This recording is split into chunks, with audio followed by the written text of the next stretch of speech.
안녕하십니까, 황현실입니다. 12.3 계엄이 6시간 만에 빠르게 끝날 수 있었던 것은 맨몸으로 맞선 국민들, 그리고 소극적으로 참여한 일부 군인과 경찰 등에 의한 것이고 결코 내란 가담자에 의한 것이 아니다. 짧은 시간에 내란이 끝났다는 점을 양형사유로 참작할 수 없다. 12.3 내란이 성공할지도 모른다는 생각에 의무와 책임을 끝내 외면하고 그 일원으로서 가담하기로 선택했다.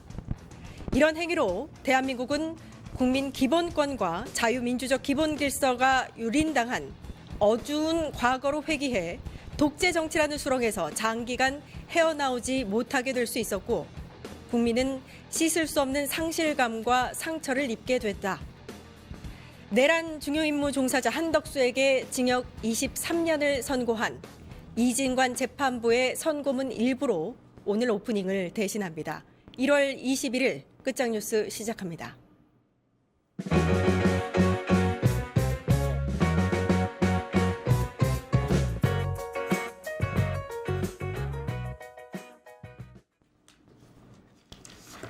첫 번째 소식 전해드립니다.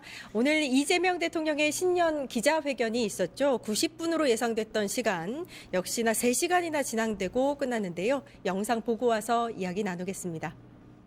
대통령께서 입장하셨습니다.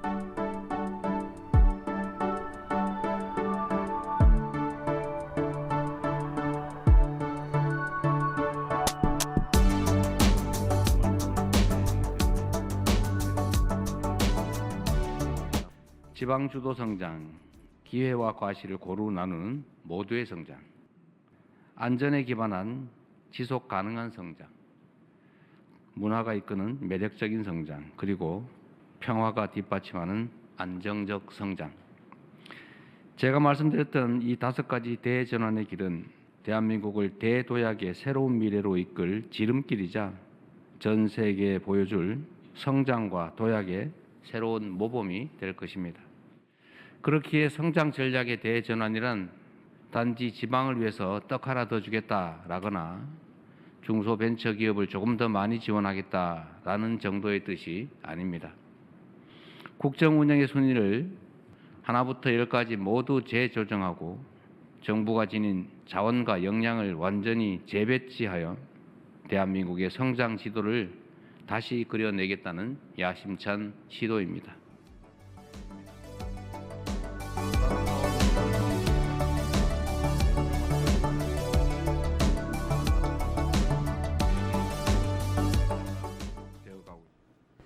더 자세히 이야기 나눠보도록 하겠습니다. 임세은 민주당 선임 부대변인, 전수미 민주당 대변인 나와 계십니다. 안녕하세요. 안녕하세요. 안녕하십니까?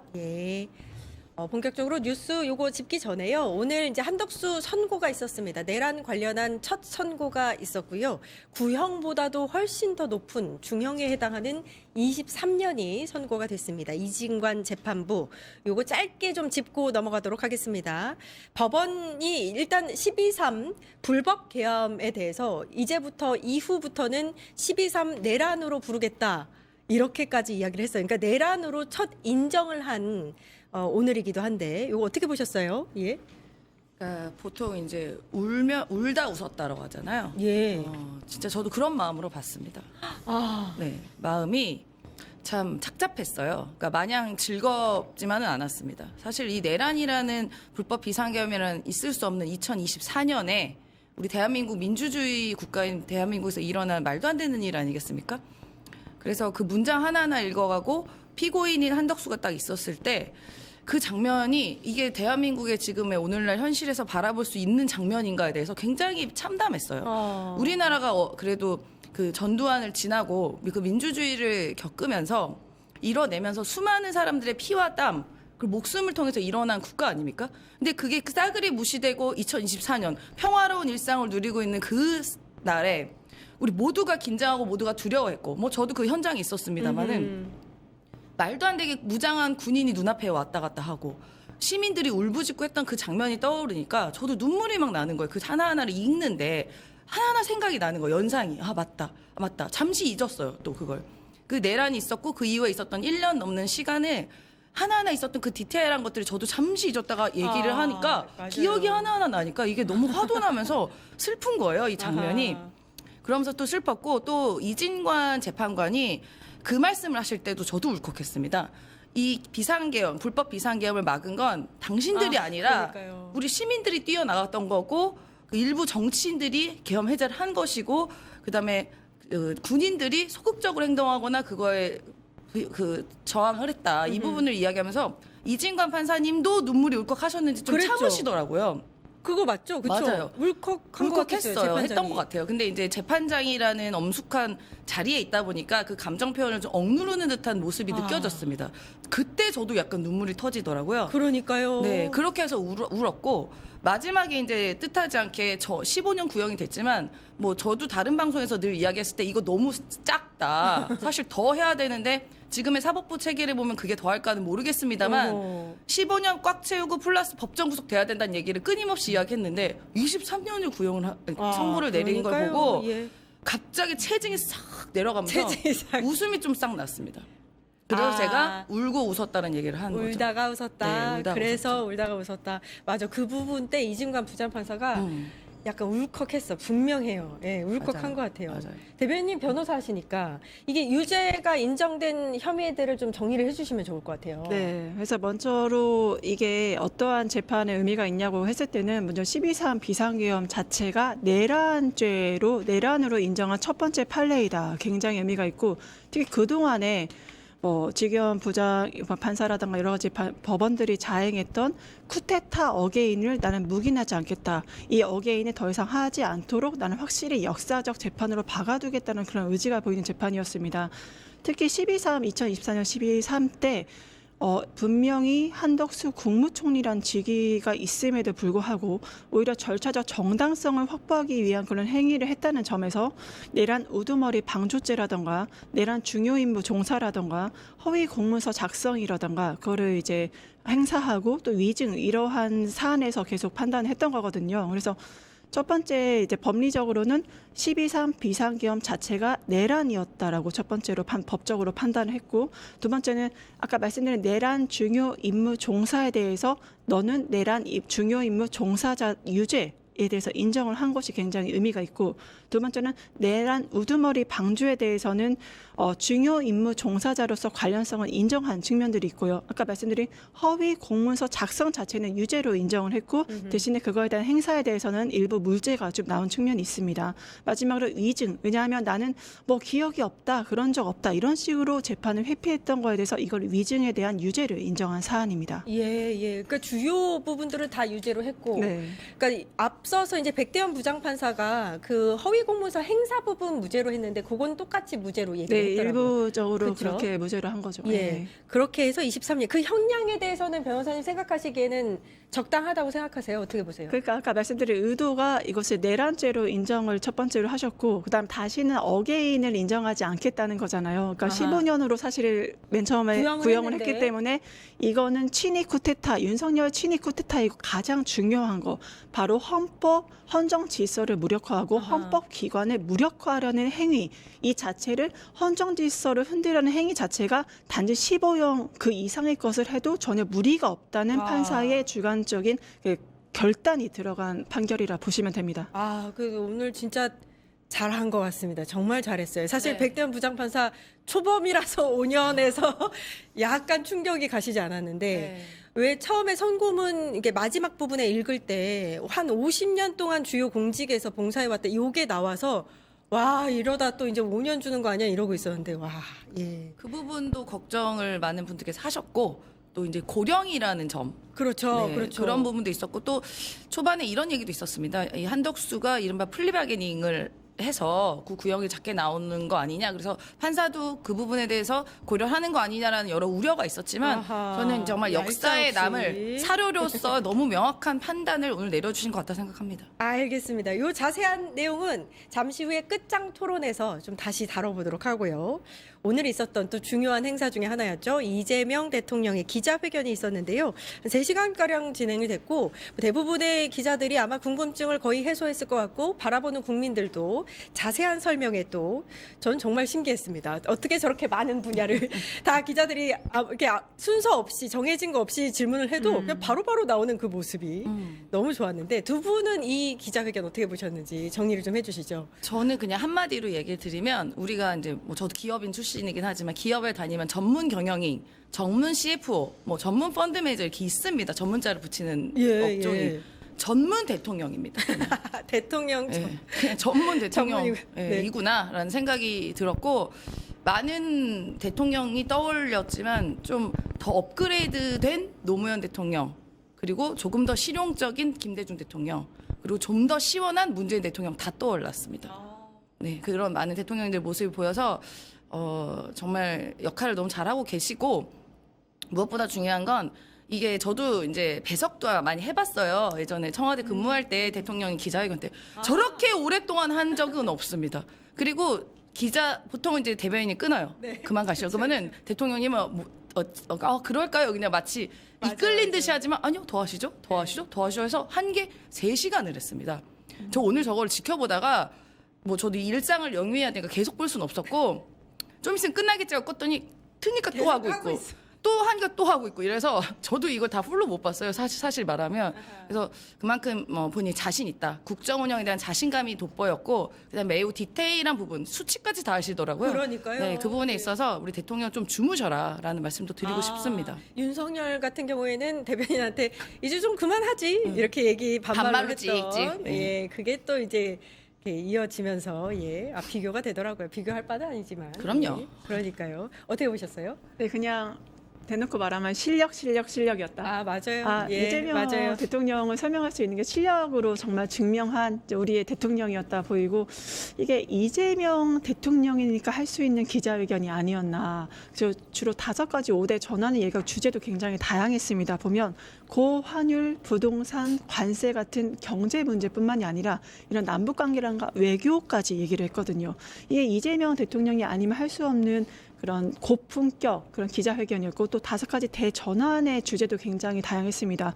모두 그러니까 지방보다 지방 모두 그다음에 안전, 문화, 평화 이 5가지 대전환 주제를 제시하시면서 대한민국에 나아갈 길을 우리의 희망을 미래 비전을 제시했다는 점에서 어허. 실력 미래 희망과 비전을 제시하는 진짜 이재명 대통령이다 이렇게 결론 내립니다. 예, 이것도 보신 분들은 부인하지 못하십니다. 저도 부인 못하겠습니다. 예, 우리 임세훈 부대변인님 다 보지는 못했다고 하는데 이 부분 보셨을 것 같아요. 검찰 개혁. 네. 중간에 기자가 검찰 개혁 관련한 질문하니까 이거 왜 안 나오나 했다 그러면서 처음에 다들- 나올 줄 아셨나 봐요. 아, 그러니까요. 네. 왜 이제야 나오냐 했다. 보안 수사권에 대해서는 본인의 입장을 정확하게 또 밝히셨네요. 예.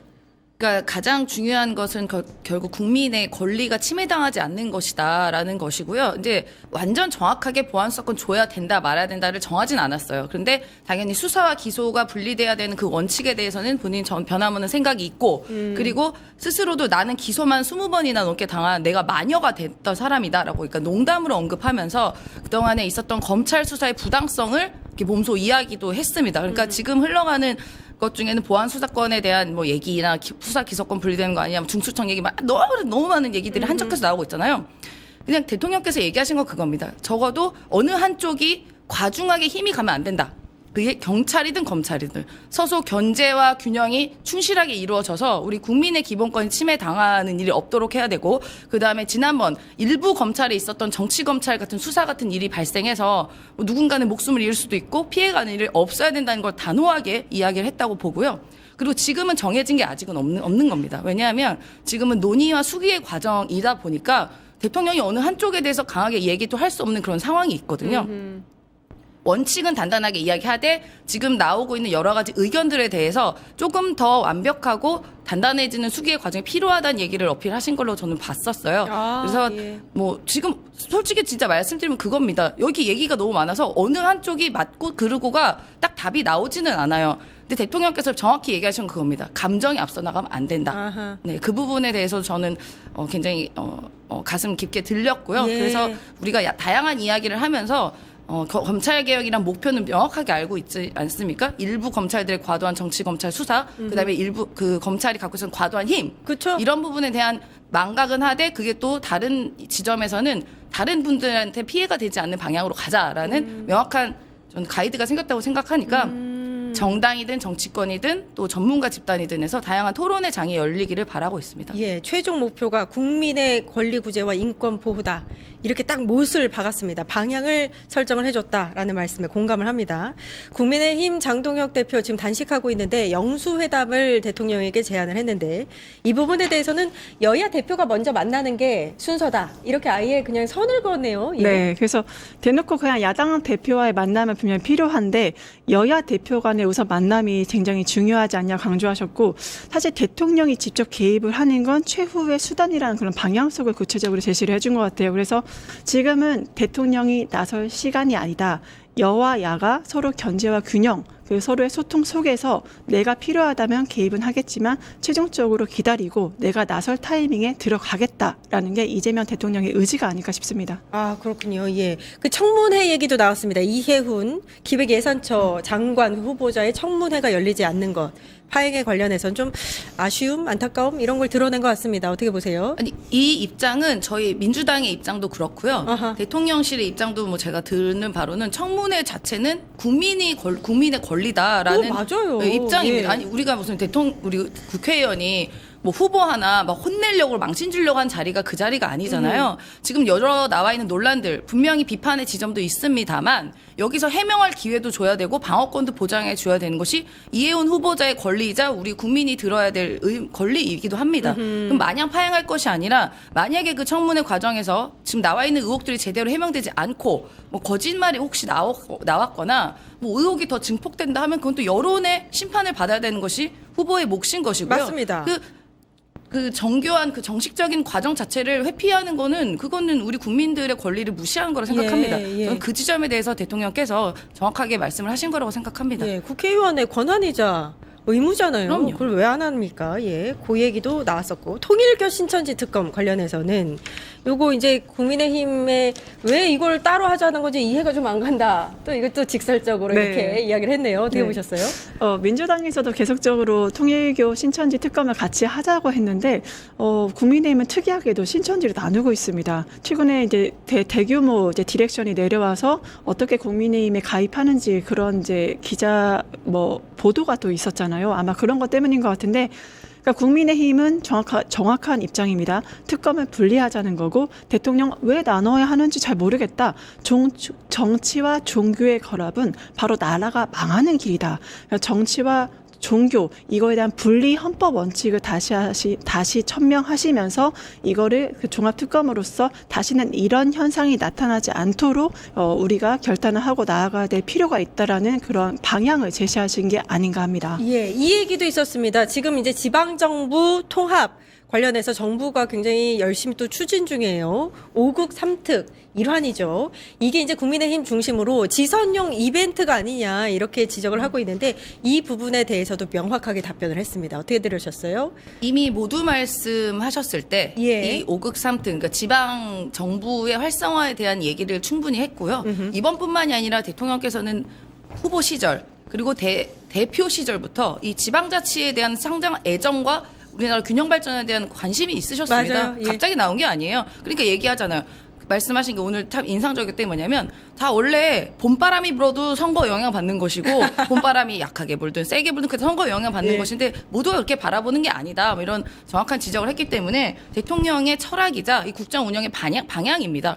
뭐 그게 맞는 방향이니까 여기서 지금 솔직히 말하면 이거 선거용 아니냐 얘기하는 거 아니겠어요? 도움이 안 되는 것 같은 이런 얘기 안 하지 않겠습니까? 아하, 예, 그렇군요. 예, 요 얘기도 나왔어요. 사실 이제 우리 대통령이 지방 정부의 균형 발전도 관심이 있지만 문화 예술 이쪽에도 관심이 많아요. 근데 오늘 인상 깊었던 게 수출 기업들이 아무리 홍보해도 소용없다. 캐대헌에서 한번 이렇게 딱 들었다 놓기만 해도 잘 팔린다. 네. 이 얘기가 또 귀에 남았어요. 어떻게 들으셨어요? 네, 특히 이런 기조와 함께 하는 것 같습니다. 시장 이기는 정부 없다. 정부 이기는 시장 없다. 이거를 모토로 해서 이 K 콘텐츠도 우리가 아무리 뭔가를 내부적으로 만들더라도 이 한류에 기반한 콘텐츠가 더 많은 수익을 불어들이고 정부에 많은 이익을 도모한다. 그리고 과거 김대중 대통령부터 문화는 지원하고 간섭하지 않는다는 기조를 이재명 대통령께서 받아서 이거를 계속 추진하고 있는 모습들이 굉장히 민주당에서도 대환영하고 국민들이 대환영하는 모습이 아닌가.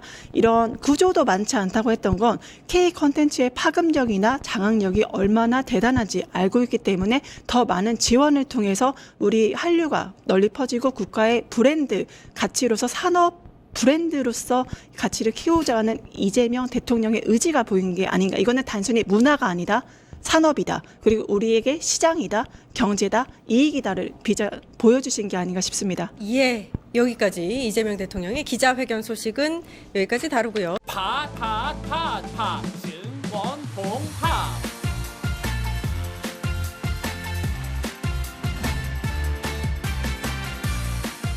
이제 저녁 8시 30분 퇴근 후 퀴즈 한판.